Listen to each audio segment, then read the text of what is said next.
इस प्रस्तुति के बाद मैं पूरे आदर और सम्मान से पूजनीय दीदी को आमंत्रित करूंगा।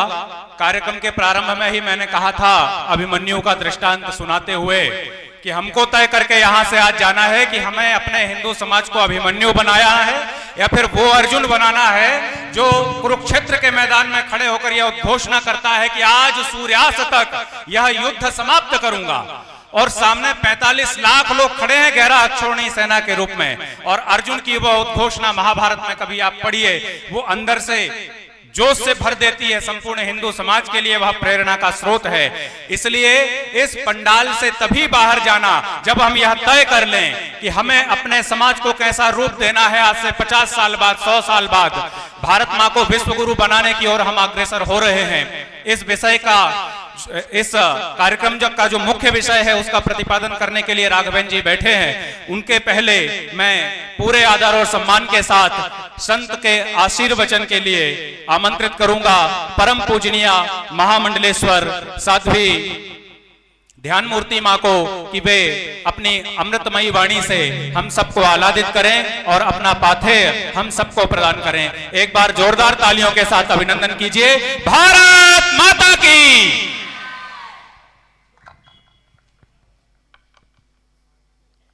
श्री राधे। जय श्री राम। जोर से बोलिए और जोर से बोलिए और जोर से बोल सकते हैं। अखंड भारत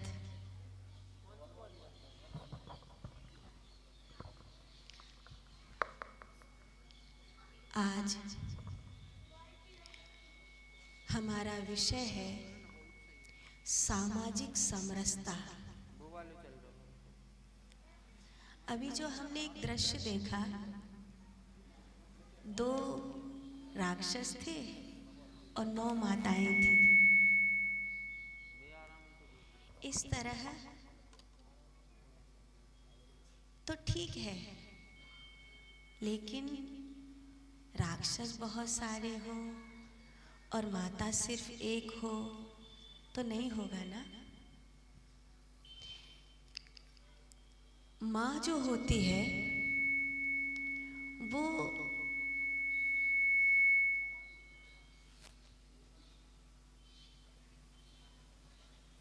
सबके लिए बराबर होती है। किसी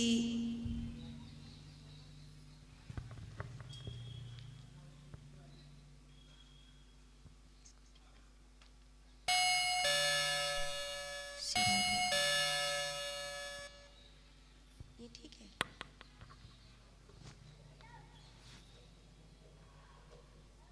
श्री राधे, श्री राधे, श्री राधे, श्री राधे, श्री राधे, श्री राधे, श्री राधे। ये ठीक नहीं चल रहा। हमारी आवाज आप तक सबको सुनाई दे रही है? तो जय श्री राम बोलो।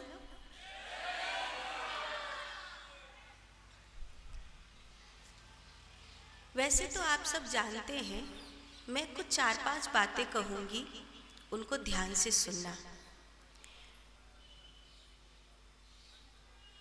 एक चिड़िया थी जो एक जंगल में आग लगी हुई स्थिति में पानी अपनी चोंच में भर के लाके डाल रही थी। तो बाकी के पक्षियों ने कहा, तू क्या पागल है? तुझे दिखाई नहीं देता?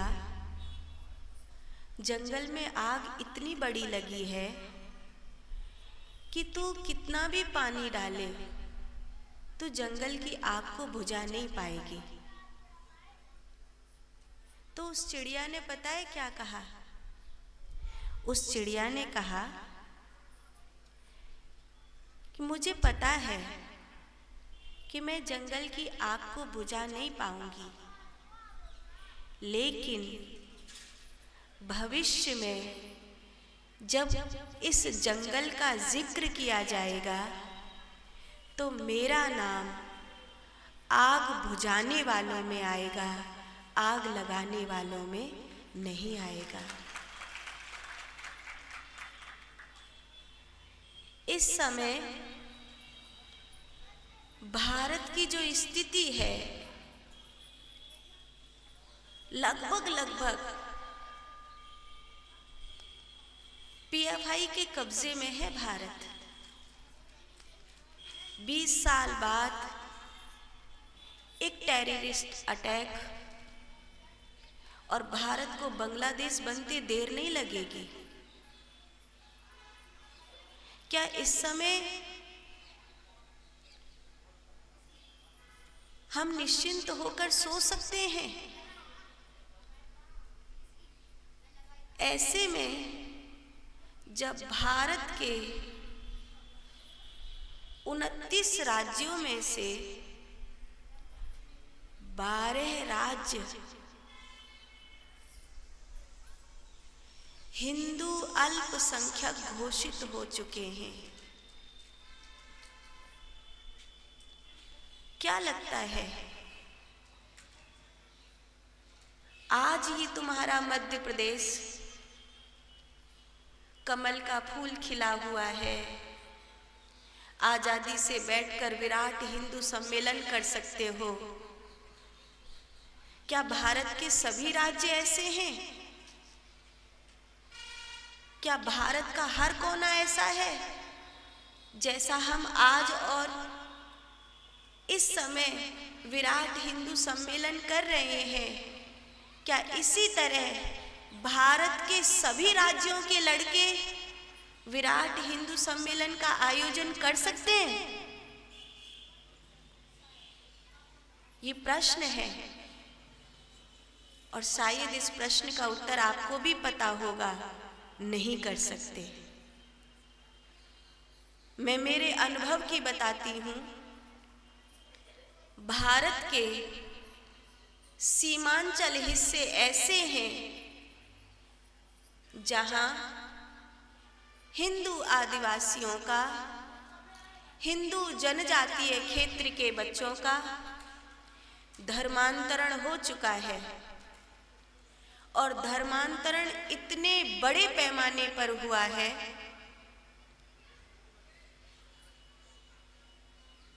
कि वो हिस्से हिंदू अल्पसंख्यक घोषित हो चुके हैं।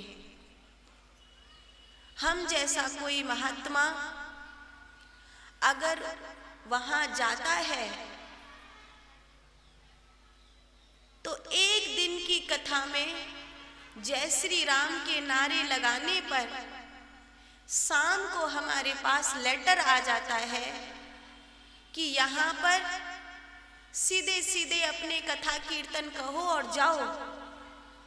हिंदुत्व की बात यहाँ पर करा, बीजेपी की बात यहाँ पर करा तो जिंदा नहीं जा पाओगे। हिंदू की बात करना बीजेपी की बात नहीं है।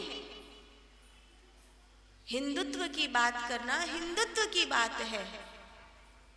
ये बात अलग है कि कोई एक पार्टी है दुनिया में जिसे भारत में कमल के फूल वाली पार्टी कहती है, जो थोड़ा बहुत हिंदुओं का पक्ष लेती है और नहीं लेते। बाकी हिंदुत्व की बात करना बीजेपी की बात करना नहीं है। हिंदुत्व की बात करना हिंदुत्व की बात है। इस समय इस देश में चारों ओर एक शोर है। SC ST एक्ट लगे हुए हैं, ऊपर से ये UGC और आ गया। क्या सही है क्या गलत है? मैं आपसे एक निर्णय करवाऊं तो आप स्वयं सोचिएगा। एक ऊंट और एक हाथी खड़ा है। एक आदमी आया, बोला सब जीव समान होते हैं। सब जीव समान होते होते कि नहीं होते? सब जीव समान होते हैं। तो इस हाथी को इतना मोटा किसने कर दिया? इस ऊंट को इतना दुबला क्यों है? इस ऊंट को काजू बादाम खिलाओ और इस हाथी को भूखा रखो ताकि ये कमजोर हो जाए और ये दोनों बराबर दिखने लगे। क्या ये न्याय है या अन्याय है? ये न्याय है या अन्याय है? हाथी हाथी है, ऊंट ऊंट है, शेर शेर है, बकरा बकरा है। आप शेर को और बकरे को एक कैटेगरी में नहीं खड़े कर सकते। सब जीव समान हैं, लेकिन सब जीव की जगह और भोजन ऐसे ही इस समय इस देश में हर आदमी बराबर है, हर आदमी बराबर है। इस चक्कर में जो भयानक आरक्षण आया, आज 90% नंबर लाने वाला बच्चा नौकरी के लिए तरसता है और एक 40% लाया हुआ बच्चा आपका आगे बढ़कर बड़ी बड़ी पोस्टों पे पहुंच जाता है। ये न्याय है कि अन्याय है? ये न्याय है कि अन्याय है? क्या कोई भी बड़ी नौकरी प्रतिभा के आधार पर देनी चाहिए थी या जाति के आधार पर? क्या किसी को जाति के आधार पर यह हक मिल गया कि 90% वाला पीछे हो जाएगा और 40% वाला पार जाएगा? नहीं। मेहनत करो, पढ़ो, विद्या में आरक्षण दो। अगर तुम्हें कोई नहीं पढ़ा रहा है, तुम गरीब हो, तो स्कूल में तुम्हें फ्री शिक्षा मिलेगी, लेकिन मेहनत करो और आगे बढ़ो।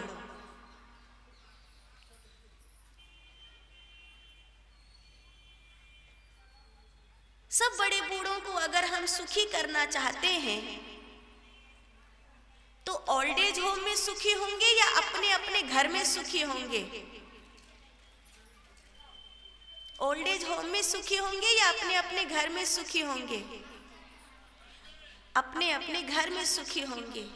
काश हम लोगों ने ऐसा कोई कानून दे दिया होता कि जिसके माँ बाप घर में खुश हैं, हर महीने उसको एक अलग से वेतन तनख्वाह दी जाएगी कि ये अपने माँ बाप को खुश रखता है। तो हर एक बेटा बेटी ज्यादा सेवा करता अपने माँ बाप की। माँ बाप से एक सब सर्वे करा के पूछा जाता कि तुम्हारे बच्चे तुमको खुश रखते हैं, लो माता जी ये 7,000 रुपए। ना कि इसलिए कि तुम हमको वोट दो, लो जी 7,000 रुपए। फ्री वाला सिस्टम नहीं होना चाहिए था। आज हम गौ माता को पूजते हैं। भारत में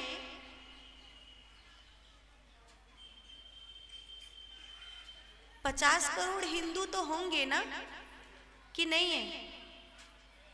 50 करोड़ हिंदू तो होंगे। कितने हिंदू शाकाहारी होंगे? 10-20 करोड़ हिंदू तो शाकाहारी होंगे कि नहीं होंगे? होंगे ना। अभी उत्तराखंड मंदिर कमेटी ने कहा है कि कोई भी गैर हिंदू उत्तराखंड चारधाम के मंदिर में प्रवेश नहीं करेगा। लेकिन क्या वही गैर हिंदू है जो गैर हिंदू है? क्या वो गैर हिंदू नहीं है जो मांसाहारी है? क्या वो गैर हिंदू नहीं है जो हिंदू धर्म को जानता नहीं है?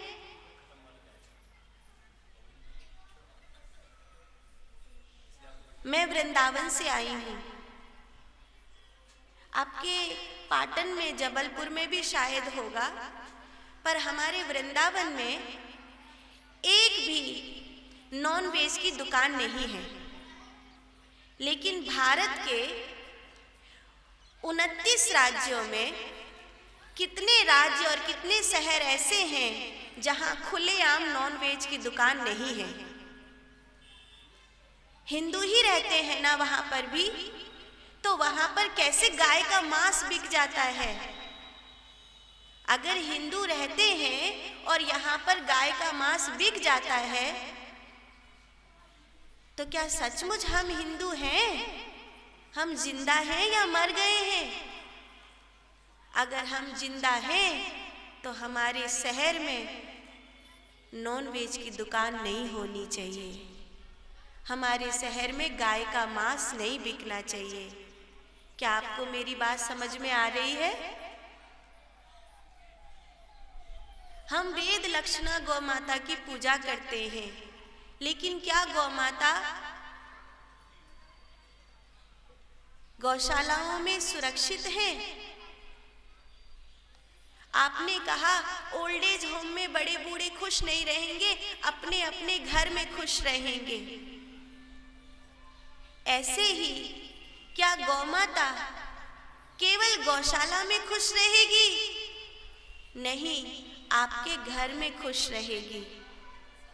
एक तरीका है, ये विराट हिंदू सम्मेलन है, इन बातों को आप लिख सकते हो। अगर ये रिकॉर्डेड नहीं है, शायद ये रिकॉर्डेड ना हो बाद में, तो इन कुछ बातों को लिख सकते हैं। अगर आपको गौ माता को बचाना है और आप इस विषय में सीरियस हैं, तो जो लोग गौ माता का पालन कर रहे हैं, आपको उन लोगों को सहयोग करना चाहिए और गौ माता का दूध महंगा करके खरीदना चाहिए। अभी 60 रुपए या 70 रुपए लीटर गौ माता का दूध आता होगा, हाँ कि ना? अगर आप देसी गौ माता का दूध 100 रुपए लीटर भी लें और इस तरह एक ग्वाले के घर में गौ माता सुरक्षित रहे, लोग देसी गौवंश पालने के लिए उत्सुक हो जाएं, तो आपको 1100 रुपए का चंदा किसी गौशाला में कटाने की जरूरत नहीं है। जो आप 10 रुपया 20 रुपया दूध पर महंगा करके दे रहे हैं, उससे आपके गांव में, आपके घर में गौ माता की रक्षा हो गई।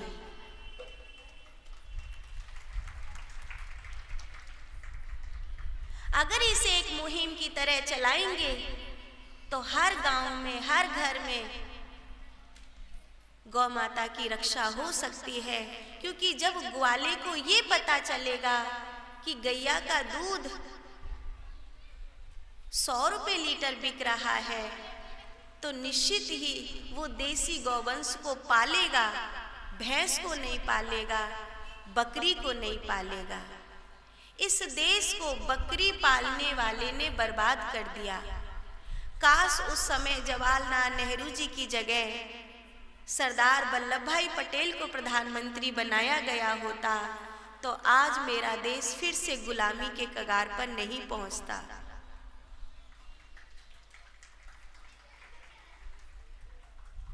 हिंदू धर्म जाग रहा है, लोग पूजा पाठ की ओर आगे बढ़ रहे हैं। ऐसे में एक प्रश्न ये है कि क्या हमने हिंदुत्व के विषय में अपने बालकों को बताया? आज एक बच्ची लव जिहाद में जाती है तो हम उसे कैसे रोकते हैं? जिस बच्ची को, एक फिल्म आई थी अभी लव जिहाद पर, उसमें एक डायलॉग था, वो लड़की कह रही थी अपने बाप से कि पिताजी, मैं लव जिहाद में फंसी, मैं पागल थी, लेकिन एक बात बताइए कि मेरे अब्दुल ने और उसकी माँ बाप ने 3 महीने में मुझे सब कुछ बता दिया अपने धर्म के विषय में। आपने मुझे जन्म दिया, 25 वर्ष अपने पास रखा, आपने मुझे क्या बताया? और यही सवाल आज खटक रहा है, आपने क्या बताया? आप क्या जानते हो हिंदुत्व के विषय में? ये महात्मा खड़ाऊ क्यों पहनते हैं? किसी बेटी को विवाह के समय बिछुआ क्यों पहनाया जाता है? जानते हो? हिंदू धर्म की हर एक चीज का एक लॉजिक है। वो लॉजिक आपने अपने बच्चों को बताया। आप लगभग सभी व्यक्ति यज्ञ करते हो, लेकिन कभी आपने बताया कि स्वाहा में और स्वाहा में क्या अंतर है? यज्ञ कभी स्वाहा नहीं होता, यज्ञ हमेशा स्वाहा होता है। समझ में आ रहा है? इतने दिनों से यज्ञ कर रहे हो, स्वाहा में और स्वाहा में क्या अंतर है? ये आपने अपने बेटा को, अपनी बेटी को जो 20 साल 25 साल का हो गया है, जो अब आपके संग यज्ञ में बैठेगा, उसको कभी बताया कि हथेली ऊपर करके ही क्यों देवता को हवि दी जाती है? हथेली नीचे करके देवता को हवि क्यों नहीं दी जाती? क्यों नहीं पांव घिसकर चलना चाहिए? कभी आपने बताया? एक स्वर्ग की कल्पना क्या है आपकी नजर में? एक इंद्र बैठा है, सब देवता बैठे हैं, अप्सराएं नाच रही हैं, हाथ में शराब का प्याला है। वो स्वर्ग है या कसीनो है? आपका बेटा अगर आपसे पूछेगा कि पापा वो स्वर्ग है या कसीनो है, मैं कसीनो में बैठा हूं, मैं इंद्र हूं, नहीं, आपको बताना चाहिए था कि सुरापान में और सोम रसपान में क्या अंतर है। असुर हमेशा सुरापान करते हैं, देवता सोम रसपान करते हैं। क्या सोमरस शराब है? नहीं। और शायद मुझे लगता है आप में से आधे लोगों को नहीं पता होगा कि जैसे अर्जुन की छाल होती है, जैसे दालचीनी की लकड़ी होती है,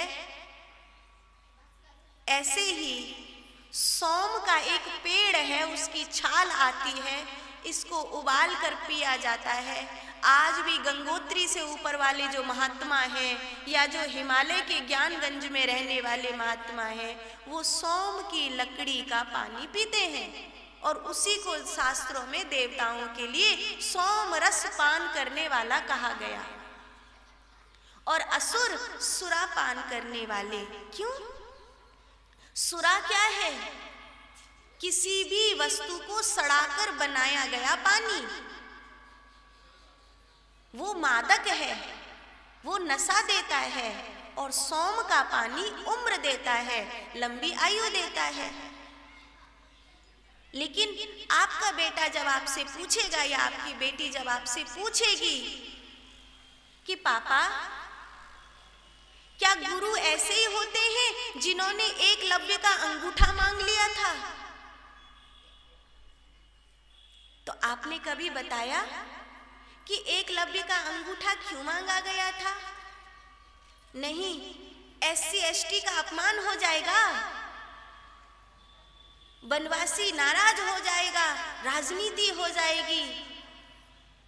सवाल वनवासी का था ही नहीं, सवाल तो ये था कि उस समय बिहार, जिसे अब बिहार कहते हैं, उस समय उसे मगध कहते थे।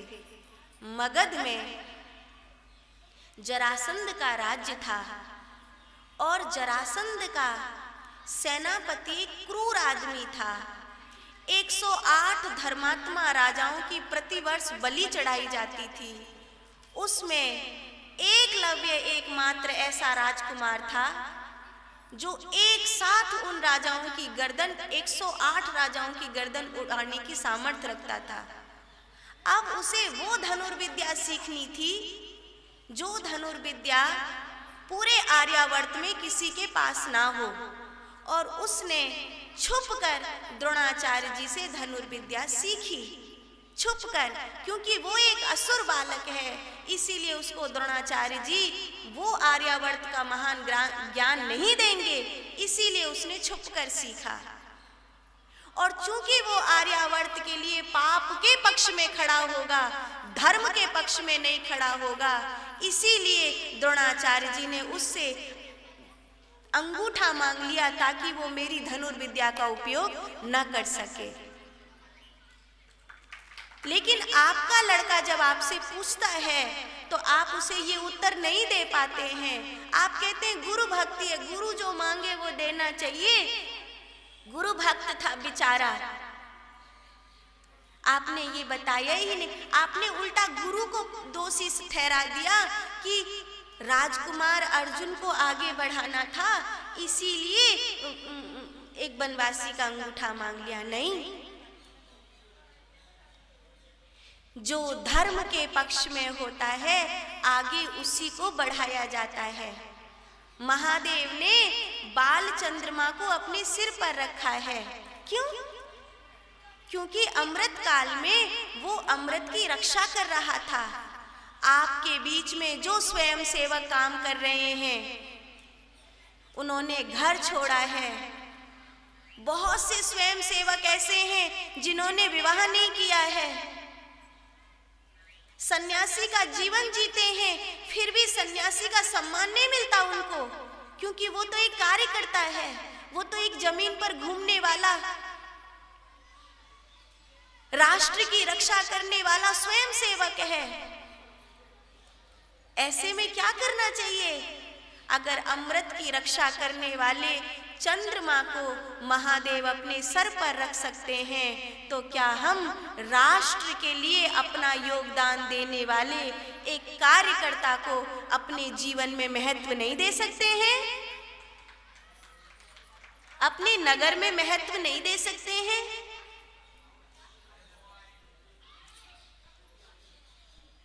विभू भैया की माँ कह रही थी कि उन्होंने विवाह नहीं किया, बेचारी परेशान हो रही थी, मेरे लड़के ने ब्याह नहीं किया। माँ की पीड़ा है, लेकिन एक माँ की पीड़ा से नहीं, माँ भारती की पीड़ा से आहत होकर के उस आदमी ने ये निर्णय लिया होगा कि मैं पूरा जीवन मिट्टी को दूंगा, मैं पूरा जीवन माँ भारती को दूंगा। ऐसे करोड़ों लोग हैं, आप में से भी बहुत सारे लोग होंगे। एक और बात, मैंने आपको 2-3 बातें कही हैं, चौथी, सबसे पहले मैंने आपको कहा समरसता कैसे आएगी। समरसता ऐसे नहीं आएगी, माँ के सब बच्चे बराबर होते हैं, लेकिन छोटा है कि उसको दूध पिलाती है, बड़ा है उसको खाना खिलाती है, रोगी है उसको दवाई खिलाती है। बच्चे सब बराबर हैं, लेकिन जो जिसको चाहिए वही देती है। ऐसे ही हाथी मोटा हो गया तो ऊंट कमजोर है तो हाथी को काट डालो, ऐसा नहीं होता कि बकरे और शेर को बराबर खड़ा करो, दोनों को बराबर लाओ, कुछ भी करो, शेर को तरसाओ, कुछ भी करो, बकरे के बराबर आना चाहिए। नहीं, ऐसे समरसता नहीं आती। समरसता ऐसे आती है कि जो जिस लायक है समाज में वो उसी स्तर से आगे बढ़े, तभी ये देश उत्थान करेगा, तभी ये भारत विश्व गुरु बनेगा। दूसरी बात मैंने आपको कही कि गौ माता को राष्ट्र माता घोषित करना है। इस समय भारत में एक हिंदू प्रधानमंत्री है, एक हिंदू राष्ट्रपति हैं, इससे प्यारा समय कोई नहीं आएगा।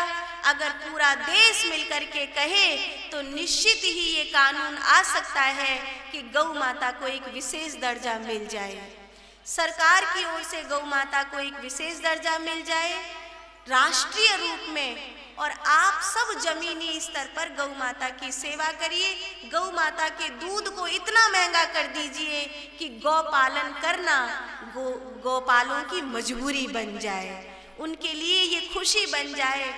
करोड़ों करोड़ रुपया गौशाला में दो या मत दो, पर अपने नगर में गैया मैया का दूध सब जगह जाए, ऐसी व्यवस्था करो। तीसरी बात मैंने आपसे कही कि वो हिंदू नहीं है जो मांसाहारी है, तो हमें अपने हिंदुओं को मांसाहार से मुक्त करना होगा और नशा से मुक्त करना होगा। चौथी बात,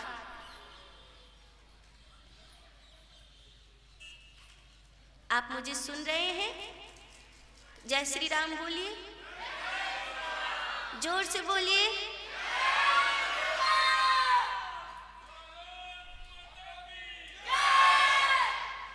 चौथी बात, उनकी बुराई करने से कुछ नहीं होगा। वो अपनी जनसंख्या पर्याप्त बढ़ा चुके हैं। आप अपना धन कहाँ खर्च करेंगे ये सुनिश्चित करिए। हिंदू दानी होता है, चाहे वो क्षत्रिय हो, चाहे वैश्य हो, चाहे ब्राह्मण हो, चाहे शूद्र हो। हिंदू दानी होता है। हिंदू दूसरे को खिलाना जानता है। हाँ कि ना? हाँ कि ना? तो आप जब ठंड में कंबल उड़ाने जाएं, आप जब किसी भूखे को भोजन कराने जाएं, तो ये सुनिश्चित करें कि आप किसी घुसपैठिए को तो नहीं खिला रहे हैं। क्योंकि आज जिस घुसपैठिए को आप भोजन करा रहे हैं, जिसे आप गरीब समझकर कंबल उड़ा रहे हैं, वो 10 बच्चे पैदा करके कल आपके एक बच्चे का सर तन से जुदा करने का नारा लगाएगा। इसीलिए ये सुनिश्चित करिए कि आपको अपना धन कहाँ खर्च करना है। आज ये विराट हिंदू सम्मेलन हो रहा है। संघ के 100 वर्ष पूरे हुए हैं। आज हमें 5 लाख आदमी इकट्ठे करने हो जो हिंदू हैं, तो हमें 5 करोड़ रुपया खर्च करना पड़ता है, तब हम 5 लाख हिंदुओं की सभा बुला पाते हैं। मैं दूसरे पक्ष की बात कहूँ तो उस व्यक्ति को केवल एक बार कहना है कि अल्लाह के लिए कुर्बानी का समय आ गया है और 5 करोड़ लड़के मरने आ जाएंगे और वहां 1 रुपया भी खर्च नहीं करना पड़ेगा। ये उनकी ताकत है। शत्रु को कभी कम नहीं समझना चाहिए। शत्रु को कम समझ करके जो लोग जीते हैं, उन लोगों का हाल अच्छा नहीं होता। 1960 में कश्मीरियों से कहा था, शायद उस समय वो हंसे होंगे जैसे आज हम हंसते हैं। पीएफआई ने कहा है 2047 में गजवाए हिंद होगा। आज़ादी के 100 साल पूरे होने के बाद ये राष्ट्र इस्लामिक राष्ट्र घोषित होगा। हम हंस रहे हैं, लेकिन क्या ये हंसने का समय है? अगर हमने अपने शत्रु को निर्बल समझा तो सचमुच ऐसा होगा, लेकिन अगर हमने अपने शत्रु को सीरियसली लिया और हमने उचित कदम उठाए जमीनी स्तर पर, तो 2047 गजवाए हिंद नहीं होगा, भगवाए हिंद होगा। और उसके लिए 2-3 चीजें हमको करनी होंगी। क्या हम कर सकते हैं? एक, हमें पूर्ण रूपेण गैर हिंदू से आर्थिक विरोध कर देना होगा। हम अपना धन गैर हिंदू के ऊपर खर्च नहीं करेंगे। हम अपने घर में अगर किसी जिहादी को ना बुलाएं, अगर हम अपना इलाज किसी जिहादी से ना कराएं। आज एक रिपोर्ट कहती है कि पाकिस्तान से जुड़े हुए कुछ डॉक्टरों के ताल्लुक इस तरह के हैं जो हिंदू बच्चे बच्चियों को इस तरह के इंजेक्शन लगा देते हैं जिससे उनके कोई संतान ना हो। और आज कई हिंदू दंपति ऐसे हैं जो संतान के लिए रोते हैं और उनको पता भी नहीं है कि उनके संतान क्यों नहीं होती। और ये इतना बड़ा जिहाद पनप गया, फिर भी हम उनके पास दवाई लेने जाते हैं। अगर वो दिल्ली में बम फोड़ सकते हैं तो क्या वो हमारे घर में किसी अपराध को नहीं कर सकते? विचारणीय है। क्या हम अपने भगवान की माला एक ऐसे व्यक्ति से लेंगे जिसने उस माला पर थूक दिया है? ये भगवान को चढ़ाने वाले फूल क्या हम उस व्यक्ति से लेंगे जिसने इन फूलों पर पेशाब कर दिया है? इसीलिए कहते हैं अभी सरस्वती पूजा पर नवाज और सरस्वती पूजा एक साथ हुई है। आपने खबर सुनी होगी नमाज इबादत है, मैं भी इसके विरोध में नहीं हूँ, पर 5 बार आप जो पढ़ते हैं उस 5 बार में से एक बार जो आप हम लोगों को कोसते हैं वो हमें स्वीकार्य नहीं है। आप क्यों कोसते हैं हमें हर रोज? आप क्यों कहते हैं हमें मारने की बात हर रोज? हम तो भाईचारा निभाए जा रहे हैं और आप हर रोज हमें कोस रहे हैं, आप हर रोज हमें मारने की बात कह रहे हैं। क्या एक तरफा भाईचारा निभाया जा सकता है? क्या एक तरफा भाईचारा निभाया जा सकता है? नहीं निभाया जा सकता, नहीं निभाया जा सकता। काश किसी ने आवाज उठाई होती प्रयाग में कि उस किले के भीतर भरद्वाज मुनि का आश्रम है, उसे बाहर निकालो। नहीं, ये तो आवाज उठ नहीं रही है, राजनीतियां हो रही हैं। राजनीतियां मत करो, जमीन पर सनातन धर्म को बचाने का काम करो। और इस समय अगर हिंदू को बचाना है तो हम हिंदुओं को एक संकल्प तो अभी ले लेना चाहिए, और वो है आर्थिक विरोध। उनको अपने घर में मत घुसने दो और उनसे कोई भी सामान मत खरीदो। अपनी बच्चियों को लव जिहाद से बचाओ, कोशिश करो धर्म बचे। अपना धन कहाँ खर्च करना है ये सुनिश्चित करो। आने वाला समय माताओं के लिए बहुत भयानक है, इसीलिए माताओं को सज्ज हो जाना चाहिए। ये इंस्टाग्राम पे रील बनाने का समय नहीं है मेरी बहनों। चाहे हैदराबाद में हुआ हो, चाहे कश्मीर में हुआ हो, चाहे बांग्लादेश में अब हुआ हो, सबसे ज़्यादा अत्याचार हिंदू बहन बेटियों पर ही होता है। उस समय अफगानिस्तान में सबसे ज़्यादा अत्याचार हिंदू बहन बेटियों पर ही हुआ था। इसीलिए इस समय जागो और एक नारा लगाओ, फूल नहीं चिंगारी हूँ मैं भारत की, फूल नहीं चिंगारी हूँ, फूल नहीं चिंगारी हूँ। मेरी बच्चियों ने तो बहुत अच्छे से बोला, पर मैया तुमने तो कतई नाक कटा दी। फूल नहीं चिंगारी हूँ, फूल नहीं चिंगारी हूँ। इस समय सज्ज हो जाइए, क्योंकि जिस तरह से भारत में हिंदू आबादी घट रही है ये बहुत डर का विषय है। सुनिश्चित करिए कि आप क्या कर सकते हैं कि आज़ादी के 100 साल पूरे हों तो गजवाए हिंद नहीं भगवाए हिंद हो। भारत माता की। आप सबके बीच में आकर बहुत अच्छा लगा। वृंदावन से हम आए हैं, प्रयागराज की खुशबू लेते हुए आए। आप सबसे प्रथम मित्रता हुई है। मैं एक सन्यासी हूँ, मैं किसी के भी पक्ष या विरुद्ध में नहीं हूँ, पर इतनी बात जरूर कहती हूँ, महादेव ने विष पिया था, विष हम भी पी रहे हैं, लेकिन हमें इस विष के बाद अमृत चाहिए। हमें गजवाए हिंद नहीं, हमें भगवाए हिंद चाहिए।